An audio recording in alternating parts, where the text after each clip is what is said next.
कोई लड़का अपना माँ का गहना गिरवी रखे, कोई लड़का खेत गिरवी रख के पैसा लगा के पढ़ाई किया था। तकरीबन 14 अग्निवीर हैं जो अभी तक सुसाइड कर चुके हैं।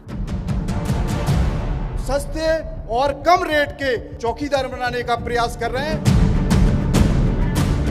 Chief of the army staff ने अपनी बुक में लिखा कि इसमें हम लोग तीनों लोग शॉक थे जब ये आया था, और मैंने आर्मी में कहा था कि 25%। ये डिसाइड किसने किया? सर पीएम ऑफिस से आया डायरेक्ट विदाउट देयर कंसल्टेंसी। ऐसा कभी नहीं हुआ सर। यहाँ पर जो ये बच्चे हैं इनकी शादियाँ ही तभी होती हैं जब इनकी नौकरी लग जाती है, वरना होती ही नहीं।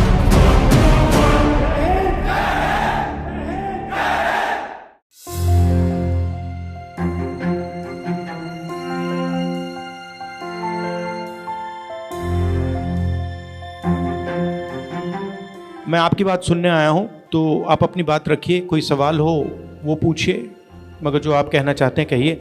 हमारे यहाँ क्या है, क्रेज है आर्मी का, तो मैंने भी यही ट्राई किया, तो मेरा सारा प्रोसेस हो चुका था। आगे जाके इन्होंने अग्निपथ योजना लगाई और सारा कैंसिल कर दिया सर। यहाँ से कोई मेरे को सेंटर से मैसेज भी नहीं आया था कि आपका ज्वाइनिंग वगैरह आपको दी नहीं जाएगी। 4-5 महीने से हम लोग प्रोटेस्ट कर रहे हैं, हर तरह से मतलब लगे हुए हैं, फिर भी सरकार सुनने को तैयार नहीं है। और अब ऐसा हाल हो चुका है सर कि जंतर मंतर पे परमिशन के लिए जा रहे हैं तो वहाँ से भगा दिया जा रहा है सर। लोकतंत्र में भी हमें अपनी आवाज़ उठाने के लिए जाने पर वहाँ से भगा दिया जा रहा है सर। आखिर हमारी गलती क्या है सर? हमने फौज का सपना देखा था, हमने मेहनत किया था, इसके लिए 4 साल 5 साल मेहनत किया था सर, फिर भी सरकार हमारी भर्ती नहीं कराई। आज हम लोग दर की ठोकरें खा रहे हैं सर। और आप भी प्रोविजनल लिस्ट पे थे? जी सर, बिल्कुल, हमारा सारा चीज़ क्लियर था सर। कोई लड़का अपना माँ का गहना गिरवी रखे, कोई लड़का खेत गिरवी रखे, कोई लड़का कहीं से लाकर पैसा लगा के पढ़ाई किया था। और जब भर्ती रद्द हुई सर, उसके बाद में लड़के के ऊपर कर्ज था, वो प्रेशर झेल नहीं पाया, जिसमें 64 से 65 अभ्यर्थी आत्महत्या कर लिए। और जब भी सर हम लोग मीडिया के पास जाते हैं आवाज़ उठाने के लिए, सीधे हाथ जोड़कर खड़ा हो जाता है लोग कि मेरे बस में, मेरे हाथ में नहीं है, मैं नहीं उठा सकता सर। जब ग्राउंड में तैयारी करने जाता था, वहाँ पर 400 से 500 लोग मेरे साथ तैयारी करते थे। जब से ये अग्निवीर योजना आई है तब से वही 10-15 लोग आते हैं सर। हमें सर जो अग्निवीर बन भी गए हैं उनकी कोई शादी नहीं कर रहा है सर। अग्निवीर का दर्जा देता है, अग्निवीर की निगाहों से देखता है, ना कि फौजी की तरह नहीं देखता है सर। और सर अभी हमारे साथ के जो थे वो शहीद हुए, उनको शहीद का दर्जा नहीं दिया गया सर। और सर अगर उन्हें 25% में भी रखेंगे तो सर वो अपने खास लोगों को रखेंगे, और हम पिछड़े गरीब लोगों को क्या होगा सर? हमारी तो कोई पहुंच ही नहीं है। ये इस तरह से 4-4 साल के जो अग्निवीर पैदा कर रहे हैं, ये अपनी फैक्ट्रियों में लगाने के लिए सस्ते और कम रेट के चौकीदार बनाने का प्रयास कर रहे हैं। ये देश के साथ खतरा कर रहे हैं महोदय। ये आप स्पष्ट करिए कि जब आपकी सरकार आएगी तो आप अग्निवीर को हटा के जो पुरानी भर्ती प्रक्रिया है उसको लागू करेंगे, और हम सैनिकों के जो आरक्षण हक और अधिकार हैं जो हमें पूर्व में मिलते थे कांग्रेस की सरकार में, वो मिले तो हमारे देश की तरक्की और बेहतर होगा। मेन प्रॉब्लम क्या हुई है, हमारी 2004 के बाद जितनी भी पेंशन योजनाएं थी वो सारी बंद कर दी गई हैं। आर्मी के साथ में CST कैंटीन का जो सुविधाएं मिलती थी वो सारी बंद कर दी गई हैं।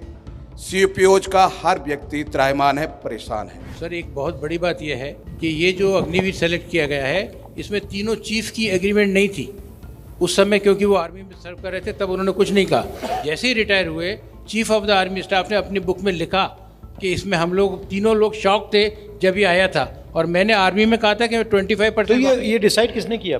सर पीएम ऑफिस से आया डायरेक्ट NSA। Yes sir.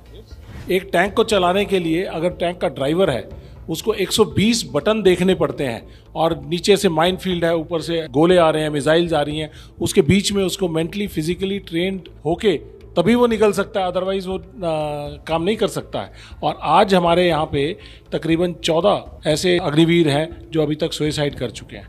तो आर्मी ने ये रियलाइज़ किया कि ये मेंटली एंड फिजिकली रोबस्ट नहीं है, इसलिए उन्होंने कहा कि हमें इनका साइकोलॉजिकल टेस्ट भी करना पड़ेगा। पहली बार ऐसा हुआ। सबसे पहले मैं आपका धन्यवाद करना चाहता हूं कि आप सब यहाँ आए, आपने अपनी बात रखी। जो 1.5 लाख लोग हैं इनके टच में मैं हूँ। आपके रिप्रेजेंटेटिव्स मेरे पास आए थे, दिल्ली में आए थे, यात्रा में मुझसे मिले, और हमारी कोशिश होगी कि हम आपकी पूरी मदद करें। आपके साथ बिल्कुल गलत किया गया है, अन्याय है और हम आपके साथ मिलकर या तो कॉम्पनसेशन लेने की कोशिश करेंगे या कोई ना कोई रास्ता आपके लिए निकालने की कोशिश करेंगे।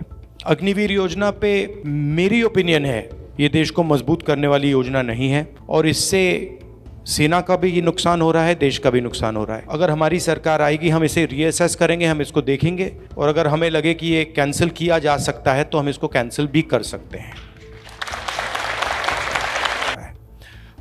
जो आपने एक सर्विसमैन ने कहा, बिल्कुल सही कहा है, आपको सपोर्ट मिलना चाहिए और वो जो आपका 10% रिजर्वेशन का है उसको हम असेस करेंगे और उसको पूरा करने की कोशिश करेंगे, ठीक है। मेरी ओपिनियन है कि जो भी सेना में जाता है उसको सरकार एक गारंटी देती है कि आप देश के लिए अपनी जान देने को तैयार हो तो हमारा काम आपकी प्रोटेक्शन करने का है। ये एक आप इसको कॉन्ट्रैक्ट मान लो, एक रिश्ता मान लो और अग्निवीर स्कीम जो है इस रिश्ते को तोड़ रही है क्योंकि जो लड़ेगा, मान लीजिए 2 लोग लड़ रहे हैं, एक अपने आप को अग्निवीर मानता है, वो जानता है कि भैया मैं शहीद हो गया तो मुझे कुछ नहीं मिलेगा और उसी के साइड में दूसरा लड़ रहा है और उसको पूरा का पूरा सपोर्ट मिल रहा है, पूरा फायदा मिल रहा है, तो जो अग्निवीर है वो पूरा डिमोरलाइज हो जाएगा और वो ठीक से लड़ेगा भी नहीं, डर जाएगा, उसमें जो कॉन्फिडेंस होनी चाहिए नहीं आएगी। मुझे लगता है इस स्कीम को रीअसेस करना चाहिए और देखना चाहिए कि इस स्कीम की ज़रूरत है या नहीं। फिर से मैं आपका धन्यवाद करना चाहता हूं। मैं आपको ये बताना चाहता हूं कि जहां भी मैं आपकी मदद कर सकता हूं, मैं और कांग्रेस पार्टी हम आप सबकी मदद करेंगे और हम आपके साथ खड़े हैं। लोकतंत्र है, अगर आप प्रोटेस्ट करना चाहते हैं तो ये आपका हक है, आपको रोकना नहीं चाहिए। बहुत बहुत धन्यवाद, नमस्कार।